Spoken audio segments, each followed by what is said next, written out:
ప్రభు నామమున మీ అందరికీ వందనములు చెల్లిస్తూ ఉంటున్నాను.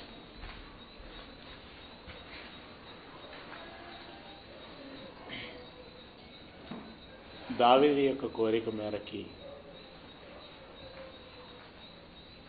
దేవుడు వర్ణాను కళ్ళమునందు సొలొమోను ద్వారా దేవాలయమును నిర్మింపచేసి తాను సూచించినటువంటి మాట లేదా హెచ్చరించినటువంటి మాట, మీరు నా కట్టడలను అనుసరించి ఉన్నంత కాలము మీ మధ్యనే ఉండేదను అనంటే, పరోక్షముగా ఎప్పుడైతే మీరు నా మాట వినరో అప్పుడు నేను మీ మధ్యలో ఉండను అనేటువంటి సంకేతాన్ని ఇచ్చాడు. అదే సమయంలో మీరు కట్టినటువంటి హస్తకృతములైనటువంటి ఆలయాలలో నేనుండను అని యెషయా లాంటి భక్తుల ద్వారా కరాఖండిగా తేటతెల్లం చేశాడు. దేవాలయమును కట్టిన సొలొమోను సహితము దాన్ని ఒప్పుకున్నాడు. అలాగైతే మరి దేవుడు ఎక్కడుంటాడు? హస్తకృతములైనటువంటి ఆలయాలలో దేవుడు ఉండడు అనేది వాస్తవమైతే మరి దేవుడు ఉండు స్థలం ఏది? ఇది ఈరోజు మన ముందున్నటువంటి ప్రశ్న. యేసు ప్రభుల వారు దేవాలయంలో, అంటే ఇశ్రాయేలీలు దేవాలయముగా పిలుచుకుంటున్నటువంటి యెరూషలేములో ఉన్నటువంటి నిర్మాణం, ఆ మందిరములో బోధ చేసి బయటికి వస్తున్నటువంటి తరుణములో శిష్యులందరూ కలిసి ఆ దేవాలయం యొక్క నిర్మాణము గొప్పతనాన్ని యేసు ప్రభుల వారికి చూపించేటువంటి ప్రయత్నం చేస్తున్నారు. ప్రభు, ఇది ఇప్పుడు కట్టబడింది, ఇలా కట్టబడింది, ఫలాని వారు కట్టారు, ఎన్ని సంవత్సరాలు కట్టారు, దీనికి ఉపయోగించినటువంటి కట్టడానికి ఉపయోగించినటువంటి ఇదిగో రాళ్ళు ఇవి, ఇదిగో కర్రలు ఇవి, ఇదిగో బంగారం ఇంత, వెండి ఇంత అని దాని గొప్పతనమును గురించి ప్రభువునకు తెలియచేసేటువంటి ప్రయత్నం చేస్తున్నారు. ఎంతో కుతూహలంగా, ఎంతో ఆసక్తిగా వారు ఆ కట్టడ నిర్మాణ శైలిని గురించి వివరిస్తున్నప్పుడు ప్రభువు వారితో అన్నటువంటి మాట, మత్తయి సువార్త 24వ అధ్యాయము, మత్తయి సువార్త 24వ అధ్యాయము 1-2 వచనాలను మనం చూసుకున్నట్లయితే, యేసు దేవాలయంలో నుండి యేసు బయలుదేరి వెళ్ళుచుండగా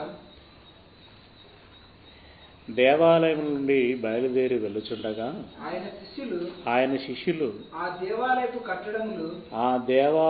కట్టడములు ఆయనకు చూపించవచ్చిరి. అందుకాయన మీరు ఇవన్నీ చూచుచున్నారు కదా, మీరు ఇవన్నీ చూచుచున్నారు కదా అంటే, శిష్యులేమో ఇది దేవుని ఆలయము, ఇది పరిశుద్ధ స్థలము, దీన్ని కట్టిన వారు ఇంతమంది, దీని కట్టడానికి ఉపయోగించినటువంటి వస్తువులు ఇంత గొప్పవి, ఇంత గొప్పగా దీన్ని నిర్మించారు అనేటువంటి ఒక కుతూహలపు ఆనందముతో వారు వ్యక్తపరుస్తున్నప్పుడు ప్రభు అన్నాడు, మీరు ఈ కట్టడాలన్నీ చూస్తున్నారు కదా అంటే, ఆ మాటలో స్ఫురించేటువంటి అర్థం ఏంటంటే, మీరు కట్టడాలకు ప్రాధాన్యతనిస్తున్నారు, కట్టడాలు గొప్పవిగా ఎంచుచున్నారు. అసలు కట్టడాలలో ఏముంది? ఈ కట్టడాలలో ఏముంది? ఇది మీ అల్పానందం, మీ ఉత్సవానికి మీరు కట్టుకున్నారే కానీ దీని యందు దేవుడు ఏమైనా ఆనందిస్తున్నాడా అనేటువంటి అర్థం అందులో ప్రతిధ్వనిస్తూ ఉంటుంది. మీరు ఈ కట్టడాలన్నీ చూస్తున్నారు కదా, రాతి మీద రాయి ఒకటైనను ఇక్కడ నిలిచి ఉండకుండా పడద్రోయబడునని మీతో నిశ్చయముగా చెప్పుచున్నానని వారితో అనెను. అంటే ఈ దేవాలయము పునాదులతో సహా పెకిలింపబడుతుంది, పడిపోతుంది అని అన్నాడు. సరే, తెలుసో తెలియకో వారి అత్యానందం ఉందామో అల్పానందం ఉందామో ఏదో ఒక ఆనందంతో దేవుడు ఉంటాడు కదా అని ఒక నిర్మాణం నిర్మించుకున్నారు వాళ్ళు. సరే, తదనంతరం ఏ నిర్మాణంలో నేను ఉండను అని దేవుడు చెప్పాడు. ఇప్పుడు ప్రభువుల వారు కూడా ఈ దేవాలయం ఉండదు, ఇది పడద్రోయబడుతుంది అని అన్నాడు. నిజంగా ఆయన అన్నట్లుగానే తదనంతరపు శతాబ్దాలలో అది పడగొట్టబడింది, పడద్రోయబడింది. మరి అది దేవాలయము కానప్పుడు, అది పడద్రోయబడుచున్నప్పుడు, అందులో దేవుడు ఉండలేనప్పుడు మరి దేవుడు ఉండేటువంటి స్థలం ఏది లేదా నివాసం ఏది, దానికి ఎలాంటి కట్టడము అవసరము, దాన్ని ఎవరు నిర్మిస్తారు? నిర్మిస్తారా? నిర్మించారా? ఏంటి దాని పరిస్థితి అనంటే, ఆనాటి పురాతన కాలములోనే భక్తుడైనటువంటి జకరియా ద్వారా ఏదో ఒక ప్రవచనాన్ని ఇస్తున్నాడు దేవుడు. ఏమని? జకరియా గ్రంథము 6వ అధ్యాయము, జకరియా గ్రంథము 6వ అధ్యాయము 12వ వచనము. జకరియా గ్రంథము 6వ అధ్యాయము 12వ వచనము. అతనితో ఇట్లను సైన్యములకు అధిపతియగు యెహోవా సెలవిచ్చినది ఏమనగా, చిగురు అను ఒకడు కలడు. ఎవరా ఒకడు? చిగురు అంటే ఎవరు?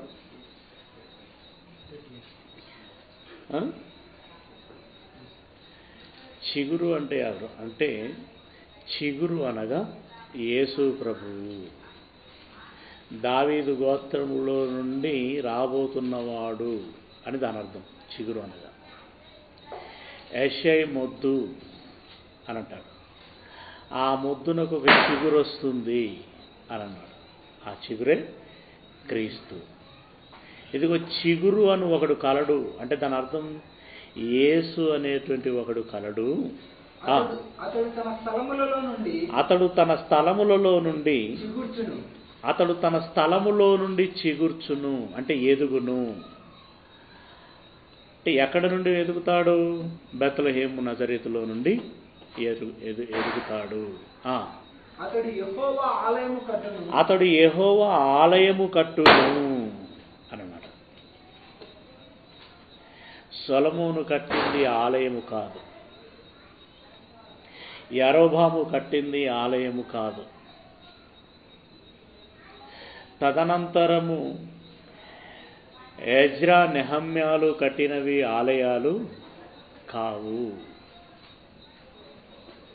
దేవుడు స్వయంగా చెప్పినటువంటి మాట. ఇదిగో యేసు అను ఒకడు కలడు, అతడు చిగుర్చును, ఎదుగును, అతడు నా కోసం ఒక ఆలయము కట్టును. 13వ వచనం. అతడే యెహోవా ఆలయమును కట్టును, అతడు ఘనత వహించుకొని సింహాసనాసీనుడై ఏలును. సింహాసనాసీనుడై అతడు యాజకత్వము చేయగా ఆ ఇద్దరికి సమాధానకరమైన యోచనలు కలుగును. ఇదిగో ఆ ఒక్కడే ఆలయాన్ని కడతాడు, ఆ ఒక్కడే కిరీటమును ధరించుకొని సింహాసనాసీనుడై ఉంటాడు. సింహాసనాసీనుడై ఉన్నటువంటి ఆయనే యాజకత్వము చేస్తాడు. ఆ యాజకత్వం చేస్తున్నటువంటి క్రీస్తుకి, ఆ యాజకత్వమును పొందుతున్నటువంటి దేవునికి సమాధానము కలుగుతుంది అని అంటున్నాడు. వారిద్దరూ సమాధాన పడుతారు అని అంటున్నాడు. యేసు ఆలయమును కట్టును. మరి యేసు మాత్రమే కడతాడా? ఇంకెవరైనా తనతో చేతులు కలుపుతారా అని మనం ఆలోచిస్తే కింద 15వ వచనంలోకి వచ్చిన తర్వాత చెబుతున్నాడు, దూరముగా ఉన్నవారు వచ్చి. ప్రియులారా, గొర్రెలను కాచుకుంటున్నటువంటి దావీదును తీసుకొచ్చి విస్తార జనములైనటువంటి ఇశ్రాయేలీలను పరిపాలించేటువంటి రాజుగా అభిషేకించి గొప్పదైనటువంటి విలువైనటువంటి దేవదారు మ్రాణుతో కట్టబడినటువంటి కోటలో తనను కూర్చుండబెట్టినప్పుడు దావీదు గారికి వచ్చినటువంటి ఆలోచన, ఎక్కడ ఉన్నటువంటి నన్ను ఎక్కడికి తీసుకొచ్చి కూర్చుండబెట్టాడు నా కన్న తండ్రి. నాకింత గొప్ప నిర్మాణాలు ఉన్నాయి, కానీ నా తండ్రికంటూ ఒక నిర్మాణము లేదే అని ఒక కుమారుడుగా తండ్రి నివాసమును గురించి ఆలోచించి నా తండ్రి కోసము తను నివసించేటువంటి ఒక ఆలయమును కడితే బాగుంటుంది అని కుమారుడుగా తను ఆలోచించాడండి. నిజంగా నా కన్న తండ్రికి నేను ఒక ఆలయాన్ని కట్టడం నాకు అదృష్టం, ఈ జన్మకు నాకొక వరం. అలా నా జీవితము సార్థకమవుతుంది, ధన్యమవుతుంది. ఇంతకంటే నా తండ్రికి నేను ఏ విధంగా కృతజ్ఞతలు చెల్లించగలను? ఇంతకంటే మరో సదావకాశం నాకు ఎలా వస్తుంది? ఈ చక్కని అవకాశాన్ని నేను ఉపయోగించుకోవాలని వెంటనే తన మనసులోని మాటను యాజకులైనటువంటి వారికి ఆ రోజు, ముఖ్యంగా ప్రవచనము చెప్పేటువంటి వారికి తన మనసులో ఉన్నటువంటి మాటను వ్యక్తం చేశాడు. కానీ దేవుడు దావీదుకు ఆ అవకాశం ఇవ్వలేదు. సొలొమోనుకి ఇచ్చినా అందులో నేను ఉండలేను అని అన్నాడు. ఆనందం దక్కినట్టే దక్కింది, అలా ఆవిరైపోయింది.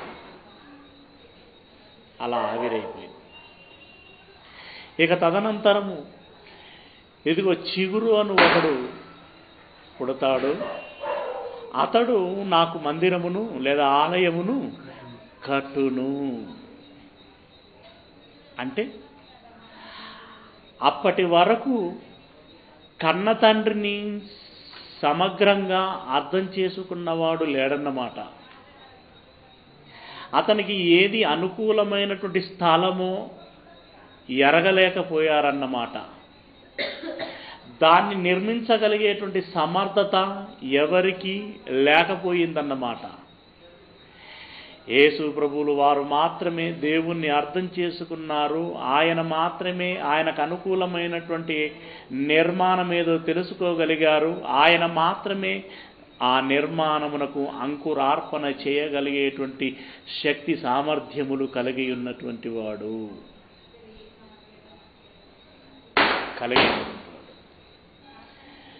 పిల్లరా, ఏ పిల్లలైనా వారి తల్లిదండ్రులకి ఓ చక్కని ఏర్పాట్లు సదుపాయాలు చేస్తున్నారు అనంటే నిజంగా కడుపున పుట్టినందులకి కృతజ్ఞతగా అంతకంటే ధన్యత మరొకటి ఉండదు. వృద్ధాప్యంలో వచ్చినటువంటి ఆ తల్లిదండ్రులకి ఆహారం కావాలా, నీరు కావాలా, వస్త్రం కావాలా, ఆరోగ్యం చూసుకోవాలా, నీడ ఒకటి ఉండాలా, వారి ఆలన పాలన అచ్చట ముచ్చట తీర్చేటువంటి ఆరాటము కలిగి ఉన్నటువంటి పిల్లలు ఉంటే ఆ తల్లిదండ్రులు చాలా ముచ్చట పడతారండి, చాలా గర్వపడతారు. ఇలాంటి కుమారుడు నా గర్భమున పుట్టినందుకు నేను గర్వపడుచున్నాను అని అంటారు. నిజంగా పిల్లలు కూడా అదే సమయంలో నా తల్లిదండ్రులకు ఈ సేవ చేసుకొనగలిగేటువంటి అవకాశం నాకు దక్కినందుకు నేను ధన్యుడను అని అనుకుంటారు. లోకములో ఉండేటువంటి 50-60 సంవత్సరాల అనుబంధాలకే ఇంత పెనముడి ఉంటే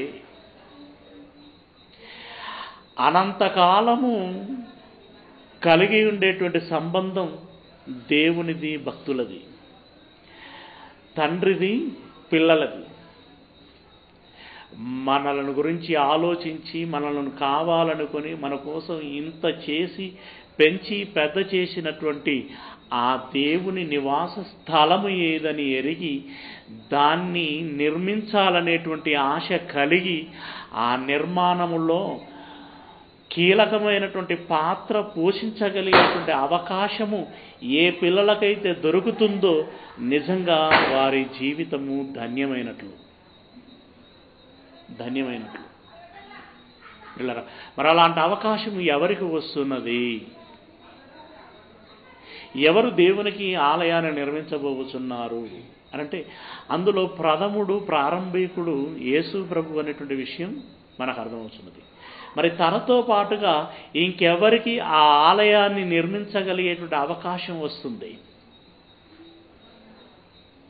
చనిపోయిన శవాన్ని పూడ్చిపెడుతున్నప్పుడే కప్పడానికి పిరికెడు మట్టేస్తేనే ఏమనుకుంటారు తెలుసా అమ్మా? వేయటంలో ఫీలింగ్ ఏంటి? అలా వేస్తే ఏమనుకుంటారు? పుణ్యము అని అనుకుంటారు. శవాన్ని కప్పడానికి ఎడమ చేత పిరకడి మట్టేస్తేనే పుణ్యం అనుకుంటున్నటువంటి తరుణములో నిజముగా దేవుడు ఉండటానికి కావలసినటువంటి నిర్మాణములో ఒక మట్టి ముద్ద పెడితే, లేదా ఒక రాయి పేరుస్తే, లేదా ఒక ఇటుక పేరుస్తే, ఈ సెంటిమెంట్ని ఆధారంగా చేసుకుని కదా ఆ రోజు అయోధ్య నిర్మాణానికి మనిషికి ఒక ఇటుక అని ఆ రోజు అధ్వాని నినాదం చేసింది. ప్రియులారా, రామ మందిర నిర్మాణములో ఎదుగో ఈ ఇటుక రూపములో మన చెయ్యబడుతుంది, అది మనకెంతో అదృష్టము, మనకెంతో ఆశీర్వాదము అని అన్నారు. అప్పుడు ఆశీర్వాదము అని అన్నారు. ఈ ఆలోచన ఎక్కడి నుండో పుట్టుకు రాలేదండి. ఎదుగో ఈ మందిరమును కట్టడానికి ఓ చక్కని అవకాశం దొరుకుతున్నది. ఎవరికి అని అంటే చూడండి 15వ వచనం. దూరముగా ఉన్నవారు వచ్చి యెహోవా ఆలయమును కట్టుదురు. ఎవరు ఈ దూరముగా ఉన్నవారు? ఎవరు అనుకుంటున్నారు? అప్పుడు సమీపముగా ఉన్నవారు ఇశ్రాయేలీలు, మరి దూరముగా ఉన్నవారంటే అన్యులు. ఆయన ఆలయమును ఎవరు కడతారట? ఇశ్రాయేలీలు కాదు, వాళ్ళ చేత కాలేదు. దూరముగా ఉన్నటువంటి అన్యులు. ఈ మాట దేనికి బాగా సరిపోతుందో తెలుసా? గత పాఠాలను మనం చెప్పుకున్నాం. ఒక తండ్రి తన పెద్ద కుమారుని పిలిచి, ఒరే ద్రాక్ష తోటలో పని చేయటానికి వెళ్ళురా అని అన్నాడట. అప్పుడు వాడు ఏమన్నాడట? వెళ్ళను. నువ్వు వెళ్ళండి డాడీ, పని ఉంది, నేను వెళ్ళలేను అని అన్నాడు. తర్వాత ఏం చేశాడట? మనసు మార్చుకుని తోటలోనికి వెళ్ళాడు. తర్వాత మరో కుమారుని పిలిచి అలాగనే చెప్పాడంట, పనికి వెళ్ళు అని. వెళ్తాను డాడీ, దాన్నే ఉంది, వెళ్తాను కానీ తదనంతరం మనసు మార్చుకొని తాను వెళ్ళలేదు. ఇప్పుడు ఈ ఇద్దరిలో ఎవరు ఆ తండ్రి ఇష్టాన్ని నెరవేర్చిన వారు అని అన్నాడు? చెప్పండి. వెళ్ళలేను అని చెప్పి తదుపరి వెళ్ళిన వాడే తండ్రి ఇష్టాన్ని నెరవేర్చినవాడు.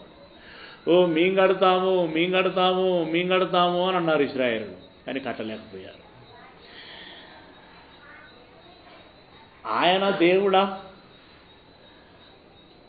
మాకు దేవుళ్ళు చాలామంది ఉన్నారు, మేము రాము, మేము చెయ్యము అన్నటువంటి అన్యులే ఈయనే నిత్యదేవుడు, ఈయనే సత్యదేవుడు, ఈయనే జీవము గల తండ్రి అని గుర్తించి వచ్చినటువంటి వారు ఒక్క ఉదుటున ఆలయాన్ని నిర్మించటం ప్రారంభించారు.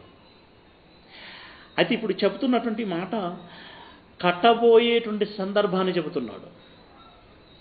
కానీ ఇంకా అప్పటికి ఆరంభం కాలేదు. ఇదిగో ఎవరు కడతారో భవిష్యవాణి చెబుతున్నాడు. భవిష్యవాణి దూరముగా ఉన్నటువంటి వారి ఆలయాన్ని కడతారు. అప్పుడు యెహోవా నన్ను మీ యొద్దకు పంపెనని మీరు తెలుసుకొందురు. మీ దేవుడైన యెహోవా మాట మీరు జాగ్రత్తగా ఆలకించిన ఎడల ఈలాగున జరుగును. రైట్. ఇప్పుడు మందిరం ఎవరు కడతారో మనకు అర్థమైపోయింది. ఒక పెద్దగా ముందుండి బలమునిచ్చి స్ఫూర్తినిచ్చి అందరినీ ప్రేరేపించి ఆలయమునకు అంకురార్పణ చేసేది యేసు ప్రభు అయితే, ఇక ఆలయమును నిర్మాణమును కొనసాగించి పూర్తి చేసేది ఎవరన్నమాట? అన్యులు. అన్యులు అంటే దాని అర్థం అన్యులుగానే ఉండి దాన్ని పూర్తి చేస్తారని కాదు. అన్యులైనటువంటి వారు తండ్రి చెంతకు చేరుతారు. ముందుగా తండ్రి చెంతకు చేరి తండ్రికి స్వాస్థ్యముగా మారుతారు. ఫస్ట్ ఇశ్రాయేలీల స్థానాన్ని ఆక్యుపై చేస్తారు వీళ్ళు. తండ్రికి స్వాస్థ్యముగా మారుతారు. స్వాస్థ్యముగా మారినటువంటి వారు నిర్మాణమునకు పూనుకుంటారు. అవును, అన్యులైనటువంటి వీరు దేవునికి లేదా ప్రభువుకు స్వాస్థ్యం అవుతారా అనంటే అవుతారని చెబుతున్నాడు. చూడండి, కీర్తనల గ్రంథము 1వ అధ్యాయము 7వ వచనము. కీర్తనల గ్రంథము 1వ అధ్యాయం 2వ అధ్యాయము 7వ వచనము. కట్టడము నేను వివరించేదను, యెహోవా నాకు ఇలాగు సెలవిచ్చెను.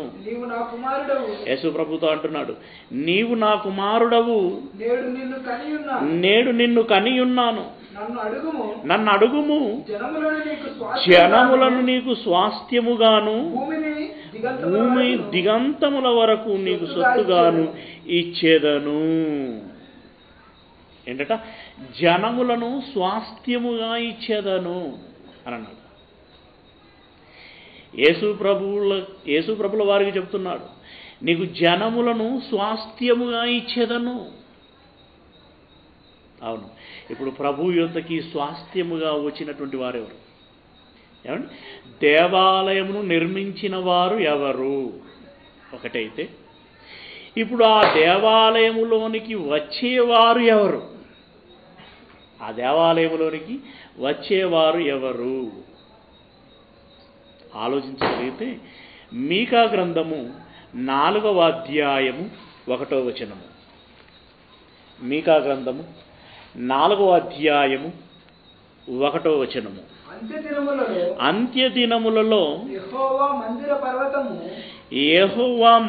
పర్వతము పర్వతముల శిఖరమున స్థిరపరచబడి కొండల కంటే ఎత్తుగా ఎత్తబడగా ప్రవాహము వచ్చినట్లు జనులు దానిలోనికి వత్తురు. కాబట్టి ఆ కాలమున అన్యజనులు అనేకులు వచ్చి సియోనులో నుండి ధర్మశాస్త్రమును, యెరూషలేములో నుండి యెహోవా వాక్కును బయలు వెళ్ళును. యాకోబు దేవుని మందిరమునకు, యెహోవా పర్వతమునకు మనము వెళ్ళుదము రండి. ఆయన తన మార్గముల విషయమై మనకు బోధించును. మనము ఆయన త్రోవలలో నడుచుకొందుము అని చెప్పుకొందురు అని అన్నారు. ఏం చేస్తారట? ఈ అన్యులు కట్టినటువంటి నిర్మాణము పర్వతముల వలె కనబడుతుందట. పర్వతం వలె కనబడుతుందట. పర్వతం వలె కనబడినటువంటి ఈ మందిరము పర్వతం మీద స్థాపించబడుతుంది అని అన్నాడు. పర్వతం మీద మందిరము పర్వతముగా స్థాపించబడగా ఇక అందులోనికి జనులు ఎవరంట? అన్యులు ఎలా వస్తారట? ఒక డ్యాములోనికి వరద వచ్చినట్లుగా ఈ దేవాలయములోనికి జనులు వచ్చేదారు అని అన్నాడు. అంటే ఒకరిద్దరు రారు, కోటాను కోట్ల జనులు వస్తారు. వచ్చిన వారు ఏమంటారట? ఇదిగో యెహోవా ధర్మశాస్త్రమును గైకొనులాగున, ఆయన మాటలు మనం విని నేర్చుకొనులాగున, ఆయన మార్గంలో మనము నడుచుకొనులాగున మనం వెలుదము రండి అంటారట. తన మార్గం విషయమై మనకు బోధించును, మనము ఆయన త్రోవలలో నడుచుకొందము అని చెప్పుకొందురు. ఇది ప్రభు అయినటువంటి దేవుడు ఏదో జరగబోయేటువంటి సంగతుల గురించి చెప్పాడు. దేవాలయం విషయంలో ఏం జరుగుతుంది ఏమండి? గత వారం వరకు మనం నేర్చుకున్నటువంటి విషయంలో క్లియర్ కట్గా చెప్పాడు. ఇదిగో ఇది దేవాలయం కాదు, ఇందులో నేను ఉండను. ఇదిగో ఒక ఆయన వస్తాడు, మందిరాన్ని ప్రారంభిస్తారు, దాన్ని అన్ని జనులు పూర్తి చేస్తారు.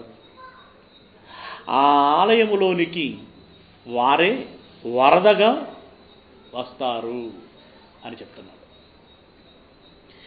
మరి నిజంగా ఇది అమలైందా? అది అలా నెరవేరిందా అని మనం ఆలోచిస్తే అప్పుడే చెబుతున్నాడండి. యేసు ప్రభు ఆరంభిస్తాడు అనంటే ఎలా ఆరంభిస్తాడట? దాన్ని ఎలా ఆరంభిస్తాడో చెప్తున్నాడు.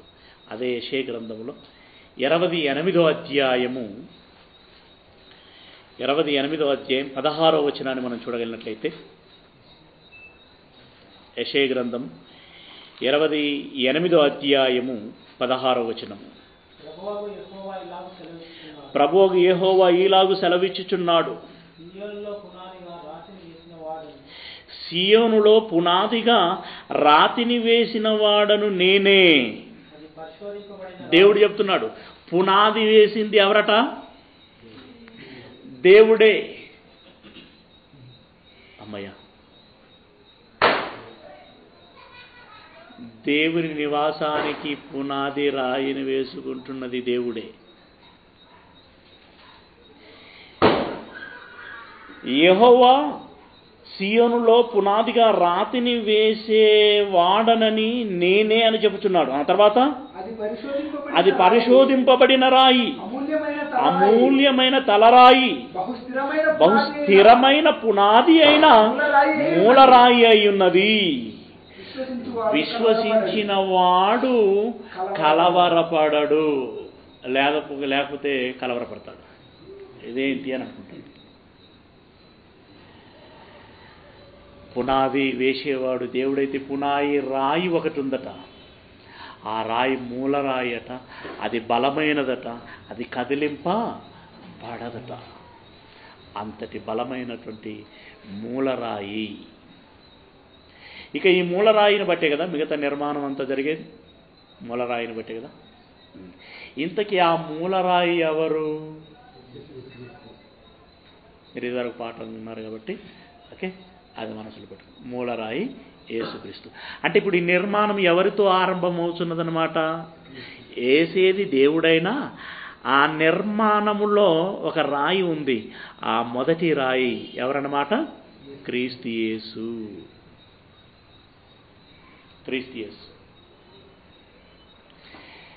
ఈ నిర్మాణం అంటే చాలా విచిత్రమైనది. ఎంత చిత్రమైనదో ఎంత విచిత్రమైనదో మనం ఆలోచించబోతాం. సరే, ఇక తదనంతర కాలంలో నెరవేర్పు కాలము వస్తున్నప్పుడు ఈ ప్రవచనం ఏదైతుందో ఇది నెరవేర్చబడేటువంటి సమయం వచ్చినప్పుడు ప్రభుల వారు మరలా అలాగే దేవాలయంలోనికి వెళ్ళాడు, బోధించాడు. తదనంతరం ఆ జనులు, ఆ యూదా జనులు యేసుప్రభును ప్రశ్నిస్తున్నారు. ఏమని? నువ్వు ఇలా బోధించుటకు ఎవడు నీకు అధికారం ఇచ్చాను అని ప్రశ్నిస్తున్నారు. ఆ తర్వాత నువ్వు క్రీస్తు అని చెప్పటానికి నువ్వు ఏ సూచక క్రియ చూపెడుతున్నావు, నిన్నెలా మేము నమ్మాలి అన్నారు. అప్పుడు ఆయన అన్నటువంటి మాట ఏంటంటే, ఈ దేవాలయమును పడగొట్టండి, జస్ట్ ఓన్లీ 3 daysలో మళ్ళీ లేపుతాను అన్నమాట. పడగొట్టు అన్నటువంటి మాటే వాళ్ళకు ఒక పీడ మాట. ఇదేంటి దేవాలయం పడగొట్టు అంటాడేంటి? శకనం అపశకనం మాట. అదొకటైతే పడగొట్టబడినటువంటి దేవాలయాన్ని 3 రోజుల్లో లేపుతాడట. ఇదేంట అబరకదబ్రా? ఆ రోజు వాళ్ళు కట్టడానికి 45 సంవత్సరాలు పట్టింది. 45 సంవత్సరాలు పట్టింది. అంతమంది రాజు పరివారము జనులందరూ కలిస్తేనే 45 సంవత్సరాలు పట్టింది. తిప్పి తిప్పి కొడితే ఈయన వెనకాల 10 మంది కూడా లేరు. 3 రోజులలో కడతాడా? ఎలా కడతావయ్యా అని ప్రశ్నించారు. అప్పుడు ఆయన ఇస్తున్నాడు చూడండి సమాధానం. యోహాను సువార్త 2వ అధ్యాయము, యోహాను సువార్త 2వ అధ్యాయము 19వ వచనంలో నుండి మనం చూసుకున్నట్లయితే, యోహాను సువార్త 2వ అధ్యాయము 19వ వచనములో నుండి, యేసు ఈ దేవాలయమును పడగొట్టుడి, 3 దినములలో దానిని లేపుదునని వారితో చెప్పాను. అందుకు యూదులు ఈ దేవాలయము 46 సంవత్సరములు కట్టిరే, నీవు 3 దినములలో దానిని లేపుదువా అనిరి. 3 దినాలలో లేపుతావా? ఎలా లేపుతావా అన్నారు. అయితే ఆయన తన శరీరమును కాదు, జాగ్రత్త చూడాలి. అయితే ఆయన తన శరీరమును దేవాలయమును గూర్చి ఈ మాట చెప్పాను. ఇంకా అయితే ఆయన తన శరీరమును దేవాలయమును గూర్చి ఈ మాట చెప్పాను.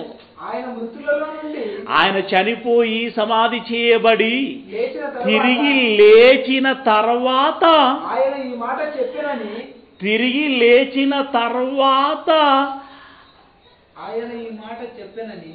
అంటే తన అర్థం ఏంటి అనుకుంటున్నారు? తిరిగి లేచిన తర్వాత ఈ మాట చెప్పానని అంటే, తిరిగి లేచిన తర్వాత ఒక దేహం లేస్తుంది కదా, తిరిగి లేచిన తర్వాత ఒక దేహం లేస్తుంది. ఆ దేహమును గురించి ఈ మాట చెప్పాను అని అక్కడ వ్రాయబడి ఉన్నది. చాలా జాగ్రత్తగా గమనించండి. ఇదిగో ఇక్కడే చాలామంది ఆ వాక్యమును, ఆ సందర్భాన్ని అర్థం చేసుకోలేకపోయారు, ఫెయిల్ అయ్యారు. నిజం, బైబిల్లో కాస్తో కూస్తో పాండిత్యము ఉన్నవారు సహితం ఫెయిల్ అయ్యారు.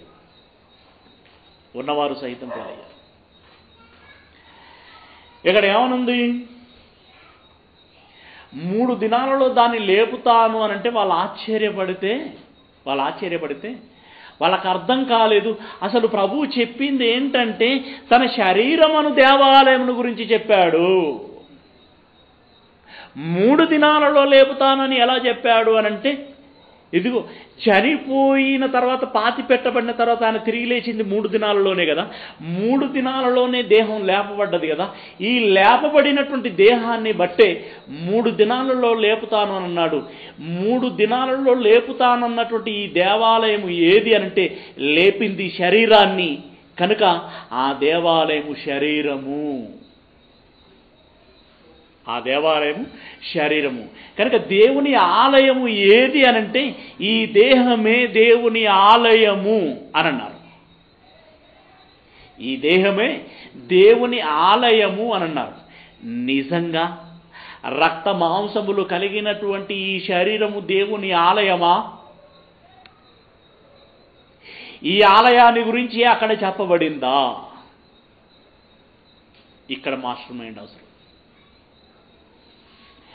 ఇది లేకపోతే మనం కూడా ఇక్కడితోటి ఆగిపోతాం. ఈ దేహమును గురించి, ఈ రక్త మాంసములు కలిగినటువంటి ఈ దేహమును గురించి చెప్పాడా? ఒకవేళ అదే నిజమైతే ఇప్పుడు దేవునికి ఎన్ని దేవాలయాలు ఉండాలి? వాయమ్మో, ఆవిడ కోటానికి ఒకటి ఉండాలి. మరి ఈ దేవాలయాల లైఫ్ పీరియడ్ ఎంత అంటే 78 సంవత్సరాలు ఉంటుంది. కురుడేనా? అంత డెలికేటా దేవుని ఆలయం? ఏ దేవుడు పునాది వేస్తే, ఏసే మూలరాయి అయి ఉంటే అంత ఆడంబరంగా, అంత అట్టహాసంగా బలవంతుడైన దేవుడు వేసిన పునాది 78 సంవత్సరాలకి కూలిపోతుందా? ఇక్కడే మనల్ని ఆలోచింపజేస్తున్నది. అది ఇక్కడే మనల్ని ఆలోచింపజేస్తున్నది. అవును, నిజంగా దేహం అనే దేవాలయముల గురించి చెబుతున్నాడా? ఇందులో మరో మతలబ్ ఏమైనా ఉందా? మరో మతలబ్ ఏమైనా? ఇంతకీ తన శరీరమును దేవాలయమును గురించి అని అన్నాడు కదా. అక్కడ తన శరీరమును దేవాలయమును గురించి అన్నాడు కదా. ఇంతకీ తన శరీరం అంటే ఏంటి? రక్త మాంసములు కలిగినటువంటి ఆ దేహమును గురించి చెప్పాడా? శరీరం అనేటువంటి పదమును మరెక్కడైనా ఉపయోగించాడా అని మనం ఆలోచిస్తే, ఎఫెసీలో రాసినటువంటి పత్రిక 1వ అధ్యాయము 23వ వచనము. ఎఫెసీలో రాసినటువంటి పత్రిక 1వ అధ్యాయము 23వ వచనము. ఆ సంఘము ఆయన శరీరము. చాలా. ఆయన శరీరం అంటే రక్త మాంసములే కాదు, సంఘము అంటే కూడా ఆయన శరీరమే. ఎందుకంటే కొన్ని అర్థం చేయించటానికి మనం ఎరిగి ఉన్నటువంటి పదాలతోటే మనకి అర్థం చేయించేటువంటి ప్రయత్నం చేశాడు. సంఘము కూడా ఆయన శరీరమే అన్నట్టు. సంఘము ఆయన శరీరం ఎలా? సంఘం ఆయన శరీరం ఎలా అని అంటే అర్థం చేసుకోవడానికి కొరంథీలో రాసినటువంటి మొదటి పత్రిక 12వ అధ్యాయము 12వ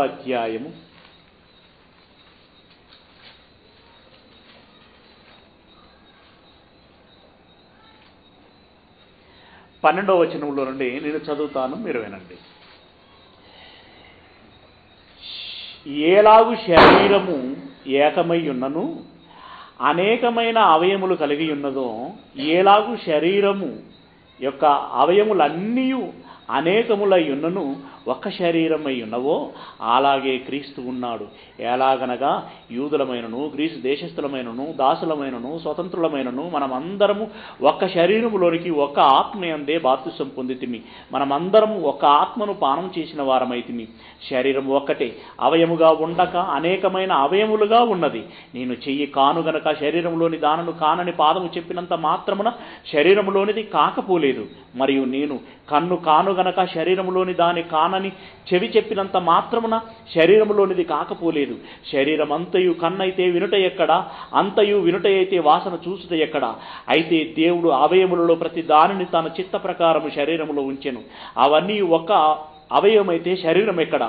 అవయములు అనేకములైనను శరీరము ఒక్కటే గనుక కన్ను చేతితో నీవు నాకక్కరలేదని చెప్పజాలదు, తల పాదములతో మీరు నాకు అక్కరలేదని చెప్పజాలదు. అంతేకాదు, శరీరము యొక్క అవయములలో ఏవి మరీ బలహీనములుగా కనబడునో అవి మరీ ఆవశ్యములే. శరీరములో ఏ అవయములు ఘనత లేనివని తలంతుమో ఆ అవయములను మరి ఎక్కువగా గనపరుచుతున్నాము. సుందరములు కానివి మన అవయములకు ఎక్కువైన సౌందర్యము కలుగును. సుందరములైన మన అవయములకు ఎక్కువ సౌందర్యం అక్కరలేదు. అయితే శరీరములో వివాదము లేక అవయములు ఒకదానినొకటి ఏకముగా పరామర్శించులాగున దేవుడు తక్కువ దానికి ఎక్కువ ఘనత కలగజేసి శరీరమును అమర్చియున్నాడు. కాగా ఒక అవయము శ్రమపడుచున్నప్పుడు అవయములన్నీ దానితో కూడా శ్రమపడును. ఒక అవయము ఘనత పొందునప్పుడు అవయములన్నీ దానితో కూడా సంతోషించును. అటువలే మీరు క్రీస్తు యొక్క శరీరమై ఉండి వేరువేరుగా అవయములై ఉన్నారు అని అన్నాడు. ఇప్పుడు క్రీస్తు శరీరం అంటే ఏంటన్నమాట? ఒకరు చేతులై ఉన్నారట మీలో. ఒకరు ఎడమ చెయ్యి, ఒకరు కుడి చెయ్యి, ఒకరు నోరు, ఒకరు కన్ను, కుడి కన్ను, ఒకరు ఎడమ కన్ను, ఒకరు ఎడమ చెవి, ఒకరు కుడి చెవి, కుడి చెయ్యి, కుడి కాలు, ఎడమ చెయ్యి, ఎడమ కాలు. ఇలా ఒక్కొక్కరు ఒక్కొక్క అవయవమై ఉండగా క్రీస్తు యేసు ఈ అవయవాల సముదాయమైనటువంటి ఈ శరీరమునకు తాను శిరస్సు అని అన్నాడు. శిరస్సు. తన శరీరము అనేటువంటి ఈ శరీరములో మనం అందరము అవయవములము అని అన్నాడు. 27వ వచనం మళ్ళీ చదవండి.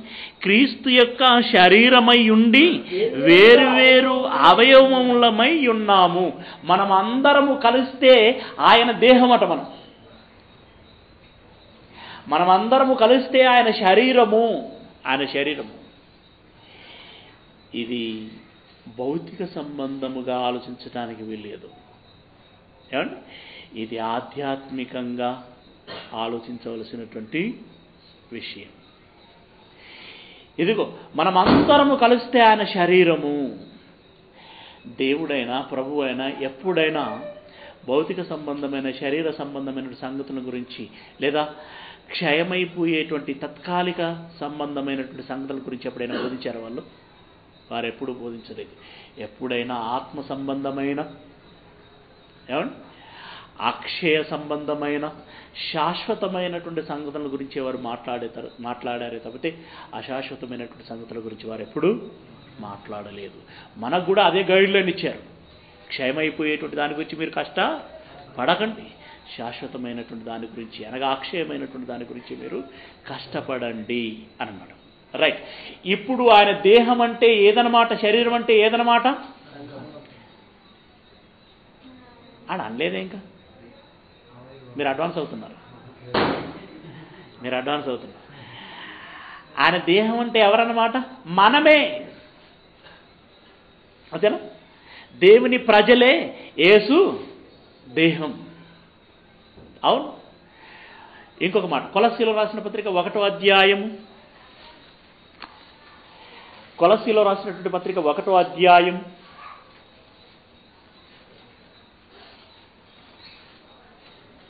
18వ వచనము. సంఘము అను శరీరమునకు ఆయనే శిరస్సు. ఇప్పుడు మనం అందరము కలిస్తే సంఘం. ఈ సంఘమే శరీరం. ఈ శరీరానికే హెడ్ జీసస్ క్రైస్ట్. ఈ సంఘమునకు శిరస్సు క్రీస్తు. అవునా? అవును. ఇప్పుడు ఈ దేవాలయమును పడగొట్టుడి 3 దినములలో లేపుదును అని చెప్పినటువంటి దేవాలయము ఏది? అక్కడే ఏమన్నాడు?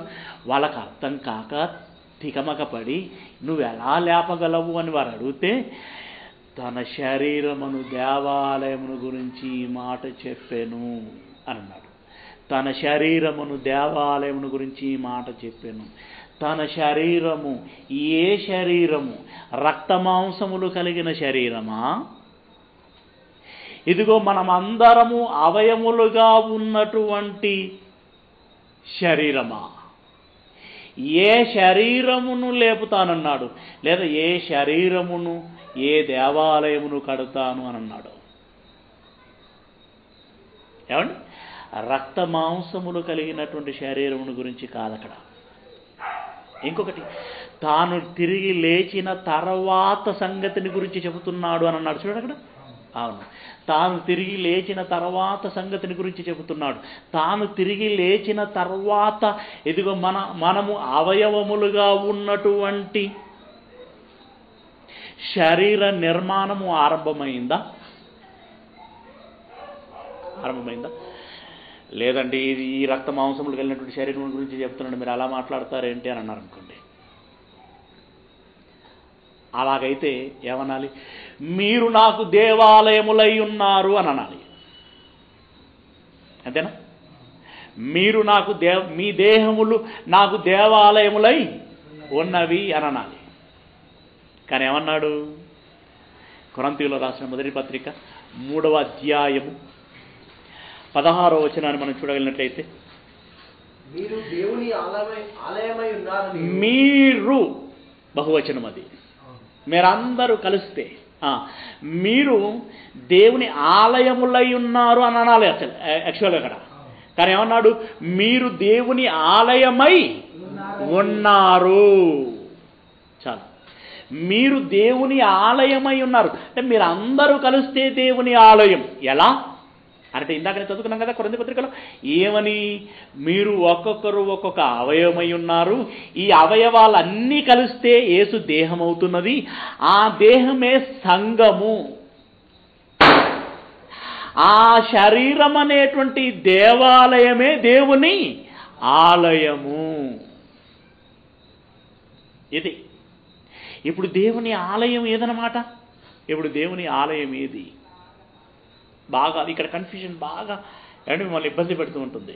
కానీ మీరు కొంత నిగ్రహముతో ఏకాగ్రతతో ఈ విషయాన్ని అర్థం చేసుకునేటువంటి ప్రయత్నం చేయాలి. తన రక్త మాంసములు కలిగినటువంటి శరీరమును గురించి ఆ మాట ఇక్కడ మాట్లాడటం లేదు. మనము అవయవములుగా ఉన్నటువంటి శరీరముల గురించి మాట్లాడుతున్నాడు. 2 శరీరాలు ఉన్నాయి ఇప్పుడు ఆయనకి. ఒకటి ఈ లోక సంబంధమైన మట్టి సంబంధమైన శరీరం, రెండవది ఇదిగో ఆత్మ సంబంధమైన దైవ సంబంధమైన శరీరం. ఈ రెండవ శరీరము ఏది అనంటే ఇదిగో మనమందరము కలిస్తే ఆయన శరీరము అని అన్నాడు. మనమందరము కలిస్తే ఆయన శరీరం. మనమందరము కలిస్తే ఏంటట? అదే కొలసలో చదువుకున్నాం. మనం అందరము కలిస్తే సంఘము అని అన్నాడు. మనమందరము కలిస్తే శరీరము, ఆ శరీరమే సంఘము అని అన్నాడు. ఆ శరీరమే సంఘము. ఈ సంఘానికి క్రీస్తు శిరస్సు, క్రీస్తు. మరి దేవాలయము ఏదని అర్థమవుతున్నది ఇప్పుడు ఈ మాటలన్నిటిని బట్టి? ఏది దేవుని ఆలయం అని అర్థమవుతుంది? మనమందరము అవయవములుగా ఉన్న క్రీస్తు యేసు శరీరము అనబడే సంఘమే దేవుని ఆలయము. అవునండి, ఇదే దేవుని ఆలయం.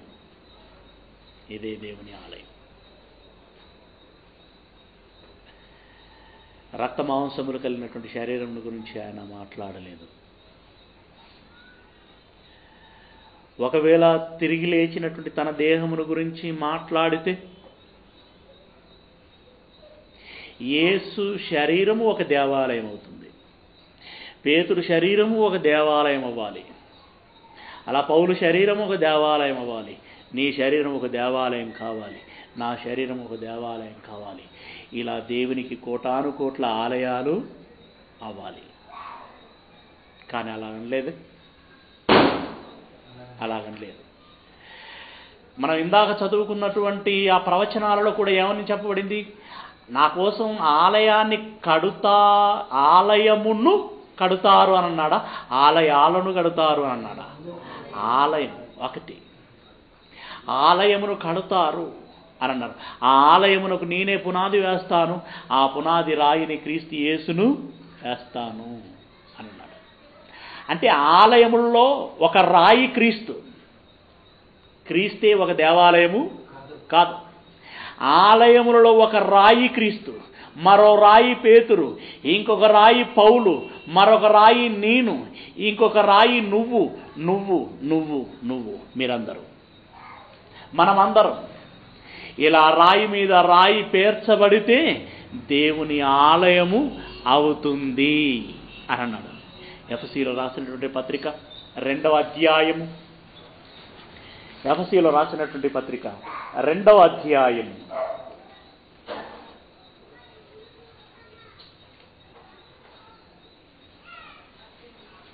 19వ వచనంలో నుండి. కాబట్టి ఎఫెసీయులకు రాసిన పత్రిక 2వ అధ్యాయం 19వ వచనంలో నుండి, కాబట్టి మీరిక మీదట పరజనులను పరదేశులునై ఉండక పరిశుద్ధులతో ఏక పట్టణస్థులను దేవుని ఇంటివారునై ఉన్నారు. క్రీస్తు యేసే ముఖ్యమైన మూలరాయి అయి ఉండగా, క్రీస్తు యేసే దేవుడు వేసిన ముఖ్యమైన మూలరాయి అయి ఉండగా, అపోస్తలులను ప్రవక్తలను వేసిన పునాది మీద మీరు కట్టబడుచున్నారు. క్రీస్తు యేసు మూలరాయి అయి ఉండగా, ఇదిగో అపోస్తలులు ప్రవక్తలు రాళ్ళుగా పునాదిగా వేయబడ్డారు, రాళ్ళుగా పునాదులుగా వేయబడ్డారు. ఆ పునాది మీద మరో రాయిగా మీరు కట్టబడుచున్నారు, మరో రాళ్ళుగా మీరు కట్టబడుచున్నారు అని అన్నాడు. తర్వాత ప్రతి కట్టడమును ఆయనలో చక్కగా అమర్చబడి ప్రభువునందు పరిశుద్ధమైన దేవాలయం అగుటకు, ప్రభువునందు పరిశుద్ధమైన వన్ అండ్ ఓన్లీ టెంపుల్, ఏమండి, దేవాలయం అవుటకు వృద్ధి పొందుచున్నది. ఆయనలో మీరు కూడా ఆత్మ మూలముగా దేవునికి నివాస స్థలమై ఉండుటకు, దేవునికి నివాస స్థలమై ఉండుటకు కట్టబడుచున్నారు. మీరందరూ కట్టబడుచున్నారు. మీరందరూ కట్టబడితే మీ అందరి ద్వారా కట్టబడినటువంటి ఆ కట్టడమే దేవునికి నివాస స్థలము అవుచున్నది అని అన్నాడు. పేతురు గారు రాసినటువంటి మొదటి పత్రిక 2వ అధ్యాయము 5వ వచనము. పేతురు గారు రాసినటువంటి మొదటి పత్రిక 2వ అధ్యాయము 5వ వచనం.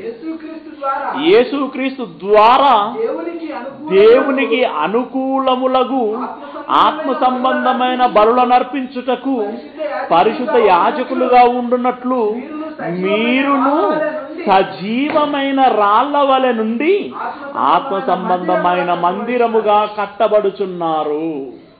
మీరందరూ రాళ్ళు, మీరందరూ రాళ్ళు, రాళ్ళై ఉన్నటువంటి మీరు ఇదిగో దేవునికి మందిరముగా కట్టబడుచున్నారు. కానీ ఇందులో ఒక విచిత్రం ఏంటంటే, దీనికి విచిత్రం ఏంటంటే, దేవుడు తన ఆలయానికి తానే మూలరాయిని పెట్టుకున్నాడు. ఎవరిని తీసుకొచ్చి పెట్టాడు? యేసుని పెట్టాడు. మళ్ళీ యేసు ఏం చేశాడట? మరి నా పక్కన రాయి ఉండాలి కదా, ఆయన తీసుకొచ్చి పేతురు అనే రాయిని తీసుకొచ్చి ఆయన పెట్టుకున్నాడట. ఈ రాయి మరొక రాయిని తీసుకొచ్చి పెట్టుకుంది. రాయి మరొక రాయిని ఆకర్షించింది. ఆ రాయి వచ్చి ఈ రాయి పక్కన కూర్చున్నది. అంతే. పేతురు అనే రాయి ఏం చేసింది? ఇంకొన్ని రాళ్ళను తీసుకొచ్చి పెట్టింది. అలా పౌలు, అలా ఇంకొకరు ఇంకొకరు ఇంకొకరు ఇంకొకరు, నన్ను ఒకరు తీసుకొచ్చి పెట్టింది. అలా ఆ నిర్మాణంలో నేను సహితం ఒక రాయిని అయ్యాను.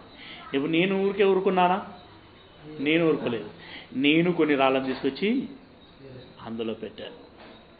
ఇప్పుడు ఈ దేవాలయం అవుతున్నది కట్టబడుచూనే, ఏమండి, ఇంకా కంప్లీట్ అవ్వలేదు, కంప్లీట్ అవ్వలేదు. పిల్లరా, కాకపోతే దీనికి ఉన్నటువంటి గుణం ఏంటంటే,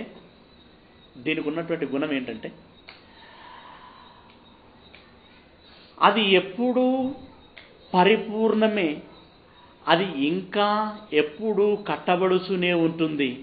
అది క్రీస్తు యేసు వచ్చే అంతవరకు ఆ దేవాలయం పెరుగుతూనే ఉంటుంది.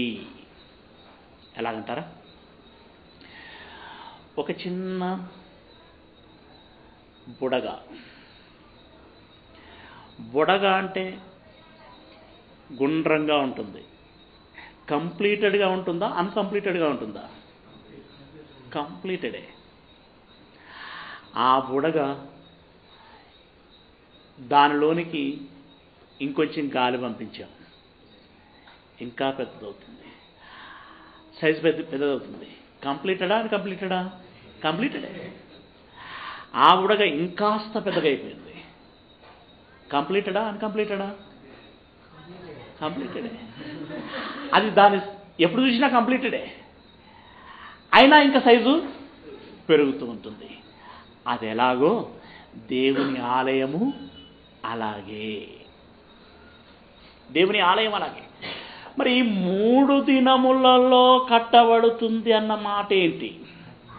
మరి ఇంకా కట్టబడుతుంది కదా, 3 దినముల్లో కట్టబడుతుంది అనేటువంటి మాట ఏంటి అని అంటే, పిల్లరా, అసలు విశ్వాసం అనేది ఎప్పటి నుండి ఆరంభమైంది? క్రీస్తు యేసు తిరిగి లేచిన నాటి నుండి కదా. ఆయన లేచాడంటే ఆయన వెనకాల దేవుడు ఉన్నాడు. ఆయన లేచాడంటే మనం కూడా లేస్తాము. కనుక యేసును లేపిన దేవుని యొద్దకు మనం కూడా వెళ్ళుదాము. అప్పుడే కదా దేవుని యొద్దకు రావటం ప్రారంభమైంది. అన్యుడు, ఒక అపోస్తలుడు కూడా అప్పటికి శిష్యుడిగా ఉన్నాడు. యేసు చనిపోయినప్పుడు అవిశ్వాస అయ్యాడు. యేసు చనిపోయినప్పుడు అవిశ్వాస అయ్యాడు. యేసు తిరిగి లేచిన తర్వాత విశ్వాస అయ్యాడు కదా. యేసు తిరిగి లేచిన తర్వాత విశ్వాస అయ్యాడు. అంటే సంఘము అనేది, దేవాలయము అనేది ఎప్పుడు ఆరంభమవుతున్నది? క్రీస్తు యేసు తిరిగి లేచిన తర్వాత. మరియ వచ్చింది, పేతురు వచ్చాడు, యోహాను గారు వచ్చారు, తర్వాత మిగతా వాళ్ళందరూ వస్తున్నారు. ఒకరొకరుగా వస్తున్నారు, కూడుకుంటున్నారు, ఏమండి, కలుస్తున్నారు. ఈ కలవబడినటువంటి వీళ్ళందరూ ఎవరు? ఒక్కొక్క అవయం అతకబడుతుంది, మళ్ళీ ఒక్కొక్క అవయం వచ్చేస్తున్నది. అంటే ఈ ప్రక్రియ ఎప్పుడు ఆరంభమైంది? క్రీస్తు యేసు తిరిగి లేచిన తర్వాత. మరి సంఘము అనంటే ఒకరికంటే ఎక్కువ ఉన్నవారిని సంఘము అని అంటారు. లేచేటప్పటి క్రీస్తున్నాడా? ఆయనకు ఇంకొకరు కలిస్తే ఏమవుతుంది? సంఘం. అప్పుడు ఆరంభమైందండి సంఘం, దేవుని ఆలయం. ఆ ఆలయము దినదిన ప్రవర్ధమానముగా ఏమవుతున్నది? పర్వతము వలె ఎదిగిపోతున్నది. అవును, అక్కడెక్కడో ఇజ్రాయేలు దేశములో ఆరంభమైనటువంటి ఆ దేవాలయం చూడండి, ఇప్పుడు ప్రపంచమంతా విస్తరించింది. ఎంత వెడల్పో ఇప్పుడు ఆలయం, ఎంత పొడుగు. అవునా ప్రియులారా, ఈ ఆలయం ఎత్తు ఎంత ఎత్తో, ఈ ఆలయం ఏ మూలకు పోయి చూసినా కనపడుతుంది. అంటే ఎంత ఎత్తు అన్నమాట? ఎక్కడి మీద కనపడుతున్నదండి, ఎక్కడి మీద కనపడుతుంది. ఎవరెస్ట్ శిఖరమైనా సరే కొంత దూరం పోయిన తర్వాత కనపడదు, కానీ ఈ మందిరం మాత్రం ఎక్కడికి పోయినా కనపడుతున్నది. అంటే దీని ఎత్తెంతన్నమాట. అప్పుడు ఆరంభమైనటువంటి సంఘం ఇంకా కట్టబడుతూనే ఉన్నది. అలాగని ఇన్కంప్లీటెడ్ అనకండి. చెప్పాను కదా ఇందాక, అది ఎప్పుడు చూసినా ఆలయమే.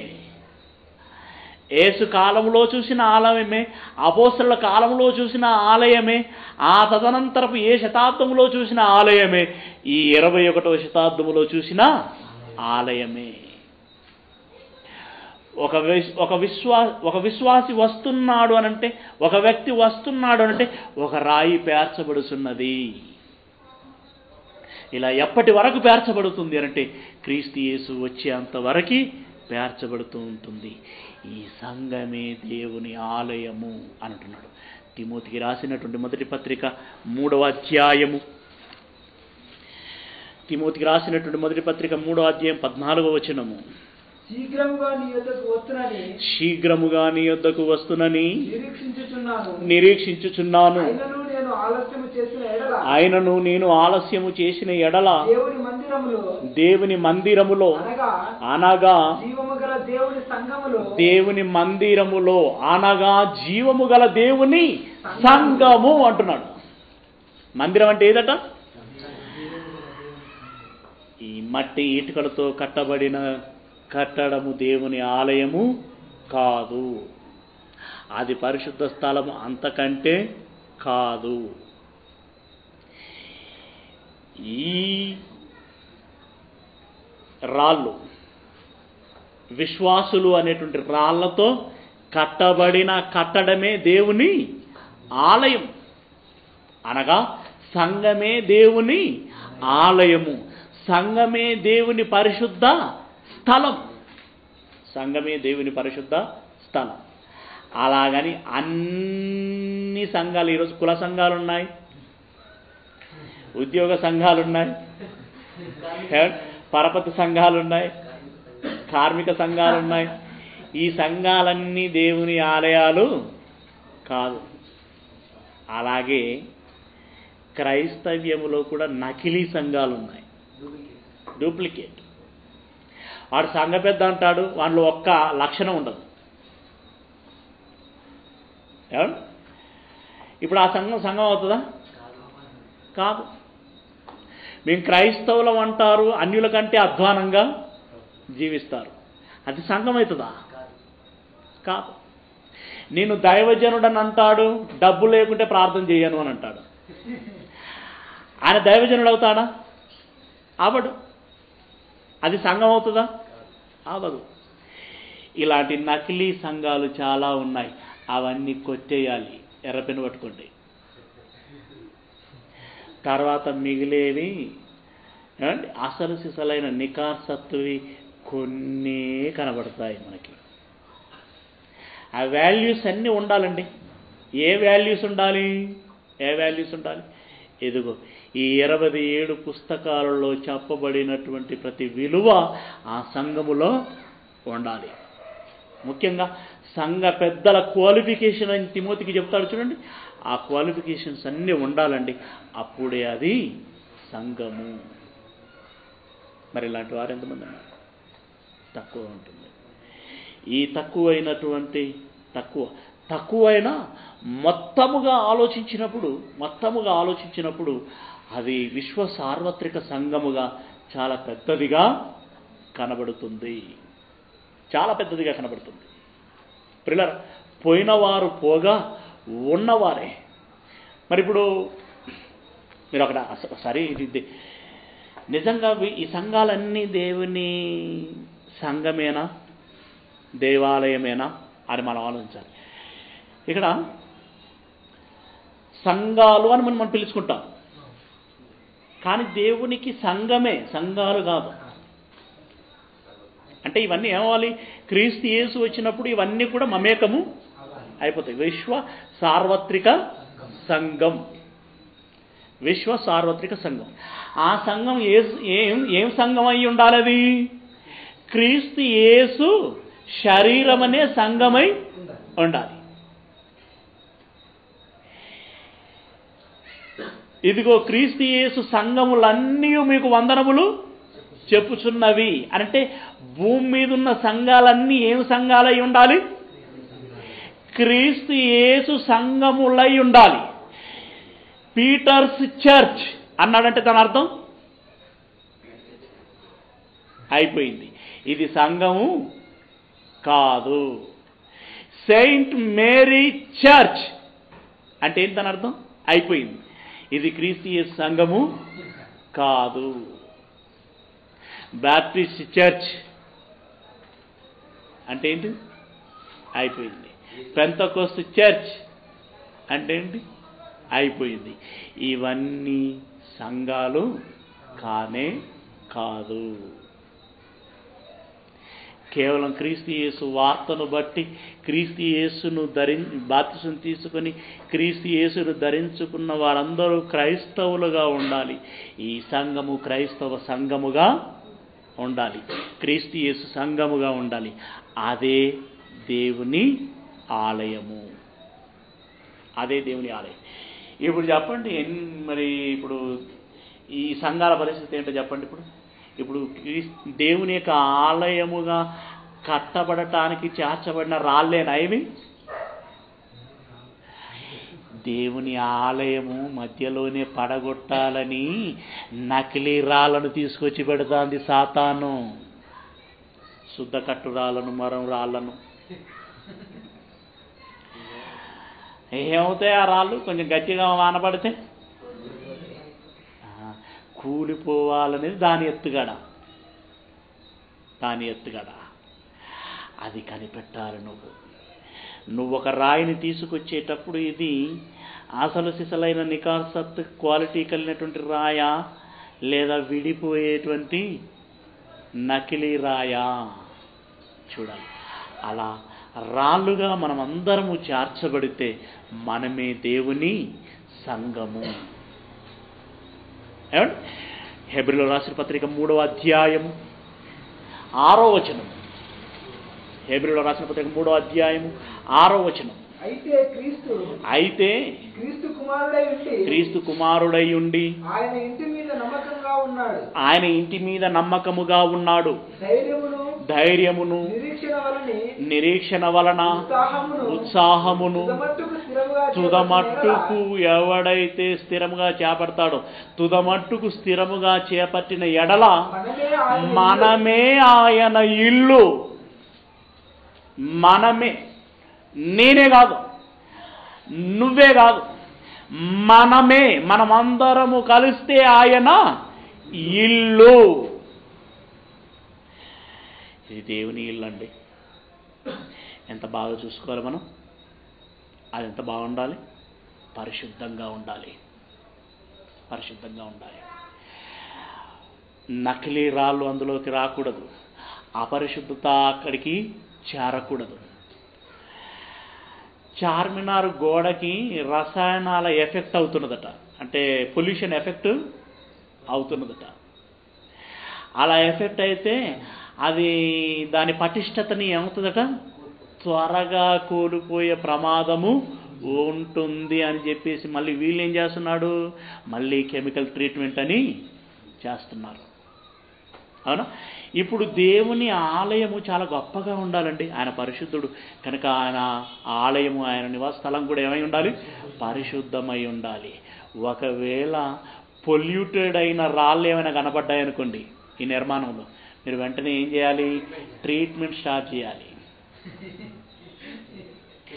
ట్రీట్మెంట్ చేసేటప్పుడు కొంత రాయికి ఏమండి, ఇప్పుడు ఒక రాయి ఉంది, ఎక్కడో రా మెటీరియల్ గుట్టకున్న దాన్ని తీసుకొచ్చాం. దానికి పాలిష్నెస్ కావాలంటే ఏం చేయాలి?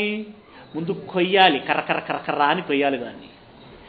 తర్వాత దాన్ని ఏం చేయాలి? దాన్ని ఏమంటారు కదా, ఇలా చేసి దాన్ని పాలిష్ చేసేటప్పుడు దానికి ఒక పేరు ఉంటుంది, వాళ్ళకి తెలుసు బాగా. ఏమండి, మొత్తానికి దాన్ని రబ్ చేస్తూ ఉంటుంది. ఇలా ఇలా ఇలా అని చెప్పేసి దాన్ని రబ్ చేసి ఫైనల్గా దానికి ఏం చేసుకొస్తుంది? ఒక అద్దంలా మెరుపు తీసుకొస్తుంది. అందులో రాయి కోయబడుతుంది, తరగబడుతుంది. అవునా? అప్పుడే దానికి ఆ మెరుగు వస్తుంది. అయ్యో రాయిని కోస్తున్నావా అని అనకు. మెరుపు రావాలంటే రాయిని కొయ్యాలి. మెరుపు రావాలంటే దానికి ఏమండి ఆ డస్ట్, దాన్ని కోటింగ్ అనేటువంటిది దాన్ని ఏమండి తీసేయాలి. అవునా? అలా అయినప్పుడే దానికి ఆ మెరుపు రావడానికి అవకాశం ఉంటుంది. ఇదిగో మనలో కూడా పొల్యూట్ అయిన రాళ్ళు ఉండొచ్చు సుమా. మనలో కూడా పొల్యూట్ అయిన రాళ్ళు ఉండొచ్చు. ఆ రాళ్ళు ఏంటో ఏమండి, పరిశుద్ధమైన రాయికి పక్కనే పొల్యూట్ రాయి అంటే అర్థమవుతుందా? అర్థం అవదా? అర్థమవుతుంది. పక్కన పొల్యూట్ రాయి ఉన్నదనుకో ఏం చేయాలి? ఇప్పుడు మీరు ఇందాకనే ఈ నిర్మాణంలో ఉన్న విచిత్రమైన శైలిని చెప్పుకున్నాం కదా. రాయి మరొక రాయిని పేర్చుకుంటుంది, రాయే మరొక రాయిని పేర్చుకుంటుంది. అలాగైనప్పుడు ఒక రాయి పొల్యూట్ అవుతే మళ్ళీ దానికి ట్రీట్మెంట్ ఎవరు చేయాలి? ఆ రాయే చేయాలి. రాయే మరొక రాయిని ఏం చేయాలి? దానికి ట్రీట్మెంట్ చేయాలి. మన దగ్గర పొల్యూట్ అయిన రాళ్ళు ఏమైనా ఉన్నాయా చూడండి. బయట సంగతి పక్క తర్వాత. ఇప్పుడు మనలో పొల్యూట్ అయిన రాళ్ళు ఏమైనా ఉన్నాయా? ఉంటే దానికి ట్రీట్మెంట్ చేసేట్టు ప్రయత్నం చేయండి. నకిలీ రాళ్ళు ఏమైనా ఉన్నాయా? ఉంటే ముందే ఎందుకైనా మంచిది. ఎందుకంటే ఈ రాయి మీద ఇంకా రాళ్ళు పేరుస్తే ఏమవుతుంది? మీద పెంచబడినాయన్నీ పడిపోతాయి. అవి పడిపోకముందే ఈ రాయిని తీసి మళ్ళీ రాయిని దూర్చండి. అందులో ఈ రాయిని తీసేయండి. ఎందుకది? ఉంటే దండగా ఉన్న కట్టడం పాడైపోతుంది. ఇలాంటి రాళ్లను తీసేయండి. ఆయన హెచ్చరిక చేస్తున్నాడు. మీరే నా ఆలయం, మీరే దేవుని ఆలయం. ఈ దేవుని ఆలయమును పాడు చేయ చూడకండి. ఒకవేళ ఎవడైనా పాడు చేయ చూశాడా, దేవుడు వానిని పాడు చేయును అని అన్నాడు. మళ్ళీ చదవండి. కొరింథీయులకు రాసిన పత్రిక మొదటి పత్రిక 3వ అధ్యాయం 16వ వచనము. కొరింథీయులకు రాసినటువంటి మొదటి పత్రిక 3వ అధ్యాయం 16వ వచనం. మీరు దేవుని ఆలయమై ఉన్నారనియు దేవుని ఆత్మ మీలో నివసించుచున్నాడనియు మీరెరుగరా? ఎవడైనను దేవుని ఆలయమును పాడు చేసిన ఎడల దేవుడు వానిని పాడు చేయును. దేవుని ఆలయాన్ని పాడు చేస్తే దేవుడు ఏం చేస్తాడట? దేవుడు వానిని పాడు చేయును. అంటే నిన్ను కూడా తోసేస్తాడు అని అంటున్నాడు. కనుక ప్రియులరా, ఎదుగో దేవుని ఆలయము అంటే 4 గోడలు కాదు, మనమే దేవుని ఆలయం. ఈ దేవుని ఆలయాన్ని పరిశుద్ధంగా చూసుకోవాల్సినటువంటి అవసరం మనకుంది. రాయి అనేటువంటి మనం పరిశుద్ధమైతే ఆటోమేటిక్గా దేవుని ఆలయం పరిశుద్ధమవుతుంది. మనం పరిశుద్ధంగా ఉండడానికి ప్రయత్నం చేద్దాం. పక్క రాయి అపరిశుభ్రమైతే అది పరిశుద్ధపరచబడే అవకాశం ఉంటే పరిశుద్ధపరుద్దాం. ఇక అది పరిశుద్ధపరచబడే అవకాశం లేదంటే ఆ రాయినే పెకిలించేద్దాం. దాని స్థానంలో మరొక రాయిని పొదిగిద్దాం. దేవుని ఆలయముగా ఉండడానికి ఉన్న అసలైన రాళ్ళేవి? ఎన్నున్నాయి? మిగిలిన రాళ్ళ పరిస్థితి ఏంటి? ఆలోచించండి. ఆ రాళ్ళను కూడా చేర్చుకోవడానికి ప్రయత్నించండి. ఇది దేవుని ఆలయం అండి. ఇది దేవుని ఆలయం వెనకాల ఉన్నటువంటి మహా సంగతి.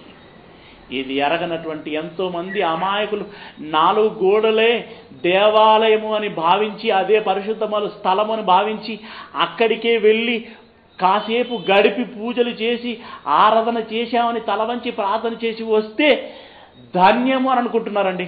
అదంతా కేవలము శరీర సంబంధమైనటువంటి ఆచారం. ఆచారం మనకొద్దు. ఆజ్ఞలకు లోబడుదాం, ఆజ్ఞలను నెరవేరుద్దాం. దేవుని ఆలయాన్ని కాపాడేటువంటి ప్రయత్నం చేయండి. చాలామందికి సెంటిమెంట్ ఉంటుందండి. ఆదివారం నాడు గుడికి పోకుంటే ఎట్లుంటుంది? ఆదివారం నాడు గుడికి పోకపోతే ఎట్లా? ఆదివారం నాడు చర్చికి పోవాలి, కనీసం అక్కడ 10 నిమిషాలన్నా గడిపి రావాలి. ఇది వట్టి మూఢనమ్మకం, పిచ్చి నమ్మకం, పనికిరాని నమ్మకం. వద్దు. ఆదివారమైనా, సోమవారమైనా, శనివారమైనా, ఏ వారమైనా ఎక్కడ 4 ఉంటారో అక్కడ దేవుని సన్నిధి ఉంటుంది. అక్కడ నువ్వు దేవుని మాటలను వినాలి. ఆ స్థలములో గడిపొస్తే మనకేమీ రాదు. దేవుని మాట విని దేవుని ఇష్టాన్ని నెరవేరుస్తే మనకు ఆశీర్వాదం ఉంటుంది. అంతిమంగా ఒకటండి, మనకు ఒక మాట ఎప్పుడు మనం చెప్పుకుంటాం. ప్రభువా అని ప్రార్థించిన ప్రతివాడు పరలోక రాజ్యము చేరడు కానీ పరలోకమందున్న తండ్రి ఇష్టాన్ని నెరవేర్చిన వాడే ఎక్కడికి వెళ్తాడట? పరలోక రాజ్యమునకు చేరును. మరి మన అంతిమ లక్ష్యం పరలోక రాజ్యమే కదా. ఆ పరలోక రాజ్యాన్ని మరి దక్కించుకోవాలి అనంటే ఇది ఒక ఆత్మను రక్షించాలి కదా. అన్యులైనటువంటి వారిలో ఒక ఆత్మను రక్షించండి. ఆ ఆత్మే దేవునికి ఆలయానికి ఒక రాయి అవుతుంది. అలా సంఘములో వారిని చేర్చండి. అన్యులైనటువంటి వారిని సంఘములో చేర్చండి. ఇలా చేర్చిన కొలది ఆ దేవాలయం ఏమైపోతుంది? పెరిగిపోతూ ఉంటుంది. కనుక పరిశుద్ధ రాళ్ళుగా, పరిశుద్ధమైనటువంటి రాళ్లను చేర్చుకునేటువంటి ప్రక్రియలో మీరు దినము ఆ క్రియలో మునిగి ఉండాలి. అలా ఉంటారని ఆశిస్తూ ముగిస్తున్నాను. ప్రార్థన చేసుకుందాం.